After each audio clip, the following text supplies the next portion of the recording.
In the quiet Australian town of Snowtown, nestled amidst rural farmland, a chilling saga began to unfold in 1999. Hidden away from the nation's consciousness until that fateful day in May, the town would soon be synonymous with horror and tragedy. Picture this: a sleepy hamlet where the only hustle and bustle came from a dusty pub and a corner store, suddenly thrust into the spotlight as authorities uncovered a macabre scene within an abandoned bank vault. 6 large barrels, once innocuous, now held the grotesque remains of 8 individuals, their bodies mutilated and dissolved in acid, a testament to unspeakable violence. But this wasn't the work of a lone predator. It was the twisted collaboration of 4 men, forever staining Snowtown's reputation. Welcome to Crime Scene Archives. In today's crime video, we are going to delve deep into the case of the Snowtown murders that shook Australia. Before we dive deeper, don't forget to click on the subscribe button to stay updated of our future videos.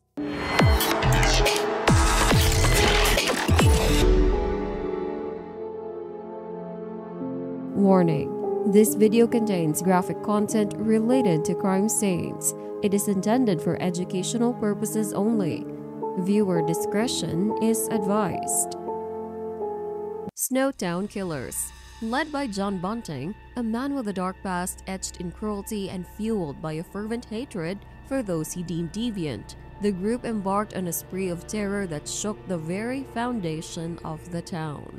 Bunting, charismatic yet deeply disturbed, had honed his manipulative skills from a young age, his penchant for inflicting pain and destruction only escalating with time. His accomplice, Robert Wagner, shared his abhorrence for perceived societal evils, his actions driven by a warped sense of justice. Ironically, Bunting, a professed hater of gay men, became friends with Wagner and his boyfriend, Barry Lane. This contradiction begs the question: were some of the crimes motivated solely by sexual orientation, or were they merely excuses concocted by a madman to justify his actions? It's a chilling thought to consider the implications of living in proximity to a psychopath who could indiscriminately take lives. Then there was James Blasakis, drawn into this macabre world through familial ties and addiction, his vulnerabilities exploited by Bunting's calculated persuasion. Together, they formed a deadly quartet, each member contributing to the heinous acts that would stain Snowtown's history forever. But perhaps the most chilling aspect of their crimes was their motivation: a misguided quest to eradicate what they saw as societal blights, fueled by personal traumas and unchecked rage. Pedophiles and homosexuals bore the brunt of the wrath, their victims chosen arbitrarily, their lives snuffed out in the name of a twisted ideology. As the details of their atrocities emerged, the nation recoiled in horror, grappling with the realization that such depravity could flourish in their midst. Snowtown, once a quaint haven, now bore the scars of unspeakable evil, its community shattered by the actions of a few. In the history of Australian crime, the Snowtown murders stand as a stark reminder of humanity's capacity for darkness, a chilling testament to the depths of depravity that lurk beneath the surface of even the most unsuspecting towns. And as the echoes of their crimes fade into history, the legacy of those lost lives serve as a haunting reminder of the horrors that can unfold when twisted minds converge in the pursuit of malevolence. But let's delve deeper into the chilling roles played by John Bunting's accomplices in the Snowtown murders. Robert Wagner, born in Parramatta, New South Wales, shared Bunting's fervent disdain for perceived societal evils, claiming a crusade against pedophiles. Wagner justified his involvement in the murders as a twisted form of vigilante justice. However, his actions extended far beyond mere participation. With Bunting's encouragement, Wagner actively engaged in the torture of their victims, relishing in their suffering before ultimately ending their lives. But the depths of Wagner's depravity didn't end there.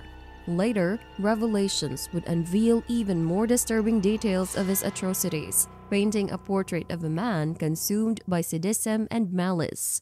James Blasakis, stepson to Bunting and initially drawn into the fold through addiction and vulnerability, found himself ensnared in a nightmare of his own making.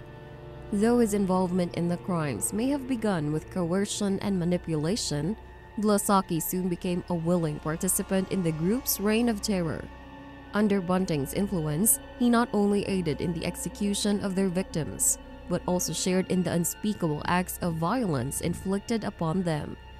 Tragically, Blasaki's descent into darkness serves as a stark reminder of the insidious nature of manipulation and the ease with which one's moral compass can be shattered in the face of malevolent influence. Together, these men formed a twisted triumvirate, their actions shattering the tranquility of Snowtown and leaving a trail of devastation in their wake. Clinton Trezzi, a 22-year-old, was one of the first victims of John Bunting's depravity. Accused of being a pedophile, Trezzi faced a gruesome end at the hands of Bunting's hammer, marking the beginning of a series of senseless killings driven by baseless accusations and unfounded hatred. Ray Davis, residing in a caravan on pensioner Susanna Allen's property, fell victim to a twisted act of vigilante justice. Accused of sexually abusing Allen's grandchildren, Davis endured unimaginable torture before meeting his demise. Bunting and Wagner subjected him to relentless beatings, his genitals brutally assaulted with clubs in a bathtub, his toe crushed with pliers, an excruciating ordeal culminating in his strangulation. Elizabeth Hayden, the wife of gang member Mark Hayden, met a tragic end after reportedly rejecting Bunting's advances. Though Hayden was never officially implicated as a killer in the Snowtown murders, his involvement in disposing of the bodies remains deeply disturbing. He also assisted in removing the body of Blasaki's brother, Troy. Hayden's connection to the group began in 1991, when he returned to the old bank vault, later infamous for storing the 6 barrels containing human remains. It was there that he met Bunting and Wagner, who had moved into a home in Salisbury North that same year. The betrayal and brutality within the Hayden household paint a harrowing picture of domestic terror and manipulation. Michael Gardner, a 19-year-old gay teen, found himself targeted solely for his sexual orientation, a cruel irony in the face of Bunting's professed hatred for homosexuals. Strangled to death by the remorseless killers, Gardner's murder serves as a stark reminder of the senseless violence inflicted upon innocent individuals by those consumed by bigotry and prejudice. Barry Lane, Wagner's own boyfriend, suffered a fate as tragic as it was hypocritical. Despite being in a relationship with one of the perpetrators, Lane was tortured and strangled before being callously disposed of, a grim testament to the depths of betrayal and depravity lurking within the group. Gavin Porter, drawn into Blasaki's orbit through their shared participation in a methadone program, fell victim to a vicious act of opportunism. As he lay sleeping in his car, Porter was ambushed and strangled by Bunting and Wagner, an act of senseless brutality fueled by nothing more than a desire for power and control. David Johnson, Blasaki's stepbrother, tragically became ensnared in the group's web of violence and deceit. Lured under false pretenses, Johnson faced a brutal assault before meeting his untimely demise at the hands of Bunting and Wagner. His body, like so many others, would be dismembered and disposed of with callous indifference, his flesh later consumed in a disturbing display of depravity. Most of the victims of the Snowtown Killers shared some connection to the group, whether as friends, acquaintances, or relatives, often living under the same roof. Some victims were lured by the killers under false pretenses of friendship, only to meet their gruesome fate. But for this group of psychopaths, killing wasn't just about fulfilling some twisted urge. It was also about profit. They would obtain their victims' social security and bank details to steal their money, accumulating a total of $97,200 throughout their spree. The final murder remarkably took place in the very bank building where the barrels were stored after their grisly contents had been discovered by the police. The scene was described by one officer as a nightmare beyond imagination, with blood-stained tools of torture and a chilling hierarchy within the group, where victims were forced to address their killers as God, Master, Chief Inspector, and Lord Sir. The killings, spanning from 1994 to 1999, were characterized by unimaginable brutality. While the moniker Snowtown Killers suggests a concentrated locale for the crimes, only one murder actually occurred in Snowtown itself. The rest unfolded in various locations across Australia, leaving a trail of devastation and horror in their wake. The killers opted to relocate most of the bodies to barrels in Snowtown upon learning of the police investigation into multiple disappearances.